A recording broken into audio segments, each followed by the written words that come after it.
Hi day, ako day siya. So, ako day sa Hong Kong. Ano na po ko, tabangi ko yung tanaw day. Pagkabilat-bilatan niya akong alaga day. Grabe kalihok ka na murag kigwa. So, akong gibuhat karon is maglimpyo ko ani niya. Kay dalon siya sa grooming. And then, ako na siyang gilimpyuhan niya ngipon. Kay buhok na kay ginhaw ang kagwang. Ako po ni Zulayon niyang buhok day. Kay kamo ko no dito ang staff dito sa grooming shop nga.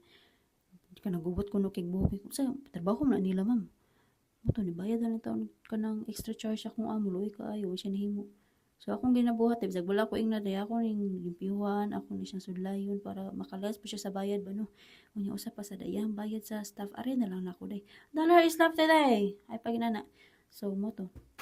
Ako na siyang gihaghag day, ako ning papuyoon yung reklamo man siya ayun siya. Dili na lagi ko no siya, dili na lagi ko. Pagpuyo dira ba di bigi kapoy na kay kusta na badayaw trabaho ni gait kas duldul ro na dawara. So ako siyang gipakita siyang buhok ni nga morning mo buhok ko grabe ka hugaw, gabi kaayo ka kanang buhol-buhol tinuod mo sa jud king sa staff day. So mo to day gikapoy na jud ko sa akong kinabuhi day. Siya pod ko no magpuyo na lang ko no mi day. Iko badi di kang puyo matuog na lang tayo kapuyan mo.